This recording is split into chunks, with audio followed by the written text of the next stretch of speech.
Hello guys, welcome back to the channel accounts expertise. आज हमारा accounting ratios का second session है।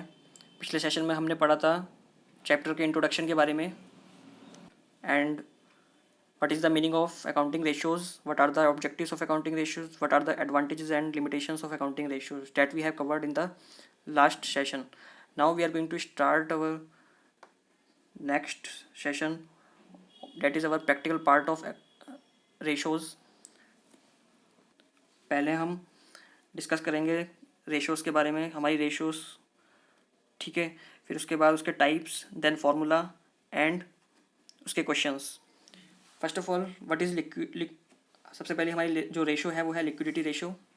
And what is the meaning of liquidity ratio we will study in this session. To meets its commitments business needs liquid funds. Business को अपनी commitments, जब हम किसी से उधार पे गुड्स खरीदते हैं या पैसा उधार पर लेते हैं तो हम उससे कमिटमेंट करते हैं कि हम फ्यूचर में उसका पैसा पे कर देंगे, ठीक है. तो उस पैसे को पे करने के लिए बिजनेस को क्या चाहिए होता है? लिक्विड फंड्स, ठीक है, जो ईजिली कैश में कन्वर्ट हो जाए, ठीक है, जो हम किसी को पे कर सकें. Liquid funds, that is called liquid funds.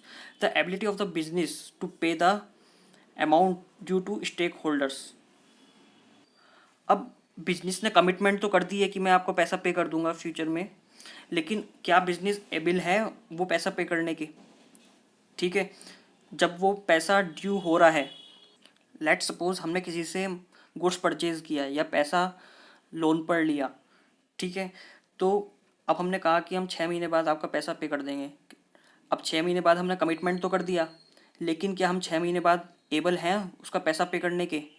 ठीक है, ड्यू टू स्टेक होल्डर. जो पैसा हमें स्टेक होल्डर्स मतलब जो जिसने हमें गुड्स किस पे दिया है, पर उस पे दिया है क्रेडिट पे, या पैसा दिया है लोन पर, तो वो that are called our stakeholder, that is creditors, lenders, bank, ठीक है, जिसने हमारे बिजनेस के साथ रिलेशनशिप जोड़ा है, that is called stakeholders. तो हम बिजनेस को क्या चाहिए होता है? अपने कमिटमेंट पूरा करने के लिए लिक्विड फंड्स चाहिए होते हैं. और क्या कंपनी के पास जब उसको एबिलिटी, जब उसको पैसा पे करने की ज़रूरत आई स्टेक होल्डर्स को, क्या वो एबल है उस पैसे को पे करने के लिए? As and when it is due, जब वो ड्यू हो जाता है. लेट सपोज हमने 6 महीने के लिए किसी से कहा कि हम 6 महीने के बाद आपका पैसा पे कर देंगे. क्या 6 महीने के बाद बिजनेस एबल है? अगर एबल है, डैट इज़ कॉल्ड लिक्विडिटी, कि उसकी कंपनी की लिक्विडिटी अच्छी है, ठीक है, कि उसने अपनी कमिटमेंट, अपना जो उसकी ऑब्लिगेशन थी उसने टाइम पर पूरी की है, डैट इज़ कॉल्ड लिक्विडिटी. अब इस लिक्विडिटी को मेजर करने के लिए, to measure the short term solvency of the business, short term solvency that is payable within the 1 year. जो चीज़ हम हमारी 1 साल के अंदर पे होने वाली होती है, that is called short term solvency, ठीक है. जो हमारे आउटसाइड मतलब अबव द 1 ईयर पीरियड होते हैं, that is called long term solvency, ठीक है. तो to measure the short term solvency of the business, that is the firm's ability to meet its current obligations. जो 1 साल के अंदर जो भी ऑब्लिगेशंस आ रही हैं कंपनी की, जो उसने कमिटमेंट की है, ठीक है, पे करने की, अगर वो उस कमिटमेंट को, ऑब्लिगेशन को पूरा कर पा रहा है तो उसकी लिक्विडिटी अच्छी है. तो उस अच्छी चीज़ को निकालने के लिए, उस पोजीशन को निकालने के लिए हमें किस रेशो की ज़रूरत पड़ती है? लिक्विडिटी रेशो की. कि उसकी लिक्विडिटी रेशो क्या है, जो वो कंपनी के जो दूसरे स्टेक होल्डर्स हैं उसका पैसा के पे कर पा रहा है या कर पाएगा, तो उसकी क्या संभावना है, ठीक है. तो उसके लिए हम क्या यूज़ करते हैं? Liquidity ratio. तो हमने क्या पढ़ा कि वो कमिटमेंट जो उसने किया है, ठीक है, जो उसने कमिटमेंट किया है उसके लिए क्या चाहिए? उसको लिक्विड फंड्स चाहिए. लिक्विड फंड्स के लिए क्या होना चाहिए? कंपनी के पास एबिलिटी भी होनी चाहिए. अगर वो एबल है, लिक्विड फंड्स है उसके पास और वो कमिटमेंट पूरी कर सकता है, जब वो किसको, स्टेक होल्डर्स को, जब वो ड्यू हो रही है, तो उसकी लिक्विडिटी, डैट इज़ कॉल्ड, उसकी लिक्विडिटी अच्छी है. और नहीं पे कर पा रहा है तो उसकी लिक्विडिटी अच्छी नहीं है. To measure the short term solvency, और उसको शॉर्ट टर्म सॉल्वेंसी अगर उसकी है, ठीक है, मतलब विद इन द 1 ईयर जो उसकी जो भी ऑब्लिगेशन उसके सामने आ रही है वो पे कर पा रहा है, ठीक है. The firm's ability to meet its current obligation. Current मतलब जो बहुत ही नज़दीक पे करने वाली, जिसका टेन्योर ज़्यादा नहीं है, ठीक है. लिक्विडिटी रेशियोज आर कैलकुलेटेड, और उसी ऑब्लिगेशन को, उस कमिटमेंट जो उसने किया है उसको पे करने की जो रेशो है कि उसके जो एसेट्स हैं वो इतने हैं उसके पास कि वो अपनी लाइबिलिटीज़ को पे कर सकता है। ठीक है, तो उसके लिए हम क्या निकालते हैं, liquidity ratio. Now our next topic is types of liquidity ratios. देखिए हमारे पास दो रेशियोज के टाइप होते हैं, लिक्विडिटी रेशियोज के दो टाइप्स होते हैं, एक होता है current ratio and other is quick और लिक्विड रेशियो। इस सेशन में हम केवल किसको डिस्कस करेंगे, करंट रेशियो को डिस्कस करेंगे, और क्विक और लिक्विड रेशियो को हम अगले सेशन में डिस्कस करेंगे।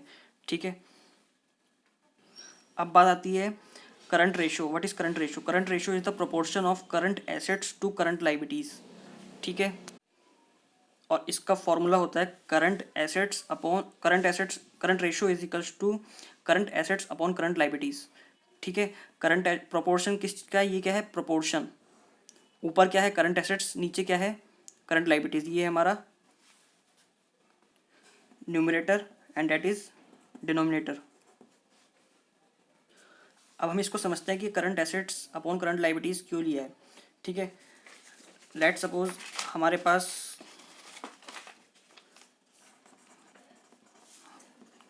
करंट एसेट्स है 1,50,000 और करंट लाइबिलिटीज है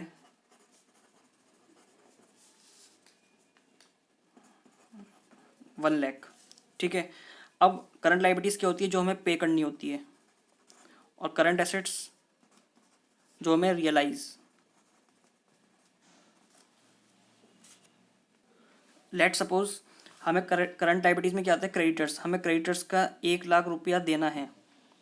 ठीक है, अब देने के लिए क्या होना चाहिए, एसेट होना चाहिए ना, कैश होना चाहिए। अगर कैश ही नहीं है, बैंक में पैसे ही नहीं है, तो क्रेडिटर्स के ये लेट सपोज ये क्रेडिटर्स को हमें पे करना है। ठीक है, क्रेडिटर्स को हमें 1,00,000 रुपये देने हैं। हमारे पास अगर करंट एसेट्स, लेट सपोज हमारे पास ये कैश है, अब कैश 1,50,000 है और क्रेडिटर को पे करना है 1,00,000। ठीक है, तो हमारी एसेट ज़्यादा है और लाइबिलिटी कम है, तो स्टेट मीन्स हमारी लिक्विडिटी अच्छी है। तो इसलिए 1,50,000 डिवाइड बाई 1,00,000, अगर हम इसका रेशो वो निकालें तो क्या आ जाएगा, 1.5। इसका मतलब हुआ कि हमारी लिक्विडिटी रेशो अच्छी है, करंट रेशो, क्योंकि हम ये क्या निकालिए, करंट रेशो। ठीक है, तो हमें पे करना था 1,00,000, और 1,00,000 पे करने के लिए हमारे पास 1,50,000 रुपया ऑलरेडी है, हम पे कर सकते हैं इजीली। हमने जो कमिटमेंट किया है हम उसके लिए एबल हैं फ्यूचर में जो पे करना है पैसा उसके लिए। तो हमारी लिक्विडिटी रेशो अच्छी है, करंट रेशो। तो हमारी रेशो हो गई 1/0.5 रेशो। तो ये जो रेशो है ये रीज़नेबल अच्छी है, ये रीज़नेबल होनी चाहिए। ज़्यादा हाई रेशो भी अच्छी नहीं है और ज़्यादा लो रेशो भी अच्छी नहीं है। तो क्या रीज़नेबल मतलब मीडियम होनी चाहिए, और मीडियम कितनी होती है, 2:1। करंट रेशो हमारी ये बेस्ट रेशो है, जो स्टैंडर्ड रेशो है हमारी। अगर यहाँ इसके रेंज के अंदर है हमारा, let's suppose 2/1, current assets 2 of current liabilities. ठीक है, तो हमारी इस रेशो से क्या हो रहा है, क्या शो हो रहा है कि हमारे जो करंट एसेट्स हैं वो करंट लाइबिलिटीज़ से ज़्यादा हैं। इसका मतलब हम सेफ़ हैं, अभी हम सेफ़र जोन में हैं। हम अपनी लाइबिलिटी को अपनी ईजिली, जो हमारे ऑब्लिगेशंस हैं उनको ईजिली पे कर सकते हैं, सेफ़र जोन है। अगर यहाँ ऊपर 1,00,000 होता और नीचे 1,50,000 होता, पे करना है 1,50,000 और ऊपर करंट एसेट्स है केवल 1,00,000, तब क्या है, हम डेंजर जोन में हैं। ठीक है, तो ये था हमारा करंट रेशो का कंसेप्ट। ठीक है, तो हम करंट रेशो इसलिए निकालते हैं कि हमारे करंट एसेट्स इतने हैं कि हम अपनी करंट लाइबिलिटीज़ को ईजिली पे कर सकें, हम सेफ़र जोन में रहें। अब करंट एसेट्स में क्या क्या आते हैं हमारे, ये तो हम क्लास 11 से ही पढ़ते आ रहे हैं। Current investments, inventories, trade receivables में क्या क्या आते हैं हमारे, डेटर्स जिससे पैसा लेना है, और बिल्स रिसीवेबल जो हमने क्लास 11 में पढ़ा था, बिल्स ऑफ एक्सचेंज का चैप्टर। उसमें क्या था, जो हम बिल ड्रॉ करते हैं किसके ऊपर, अपने डेटर्स के ऊपर। ठीक है, फिर उसके ड्यू डेट पर वो हमें क्या करता है, पेमेंट करता है।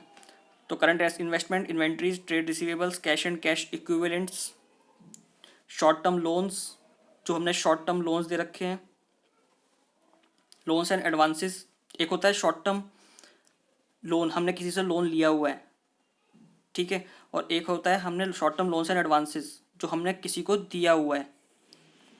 प्रीपेड एक्सपेंसेस जो हमने इन एडवांस पे कर रखे हैं खर्चे।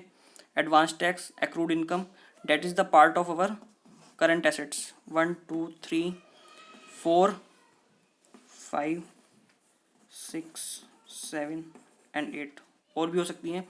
Current liabilities, short term borrowings, ठीक है, जो हमने थोड़े समय के लिए पैसा उधार पे लिया हुआ है, that is for 1 year, with in the 1 year.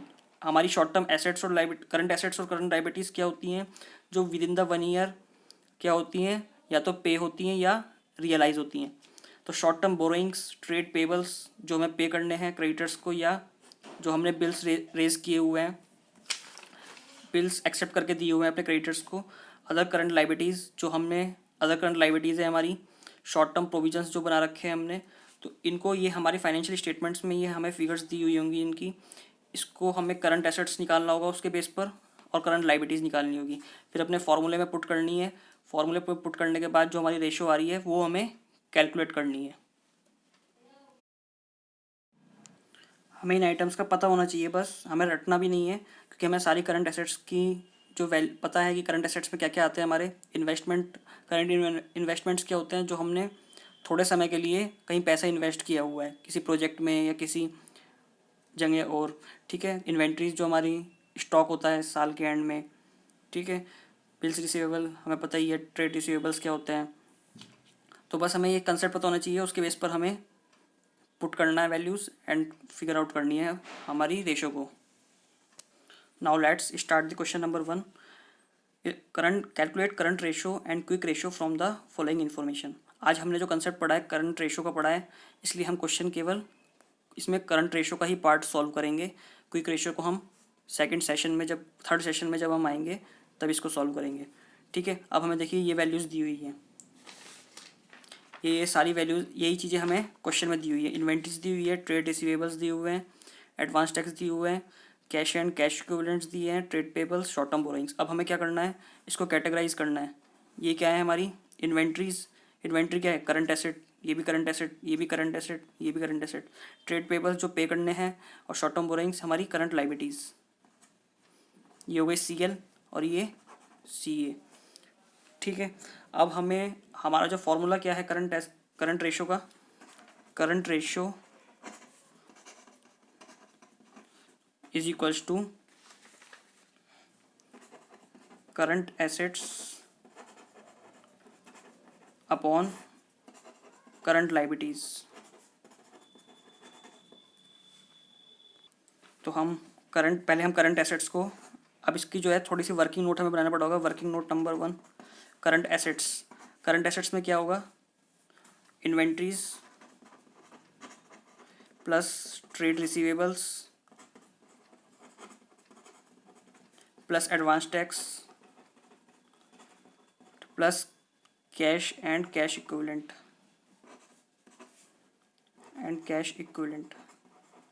सबको ऐड कर देंगे फिगर्स को। 50,000 प्लस 50,000 प्लस 4,000 प्लस 30,000, कितना हो गया, 1,34,000। ऐसी करंट लाइबिलिटीज़ निकालेंगे। Trade payables plus short term borrowings. Short term borrowings को हम क्या कहते हैं, बैंक ओवरड्राफ्ट। बैंक ओवरड्राफ्ट क्या होता है, बहुत थोड़े समय के लिए हमें बैंक ने एज ए लोन दे दिया है, ठीक है। Short term borrowings. Trade payables में क्या आएगा, 1,00,000 प्लस बोरोइंग कितनी है, 4,000,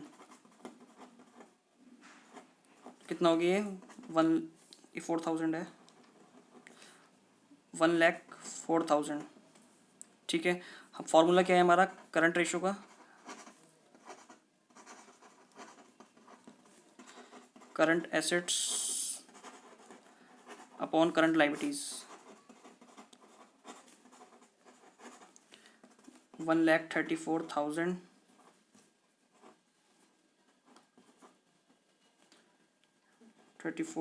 डिवाइड बाई 1,04,000, तो कितना आ गया हमारा ये,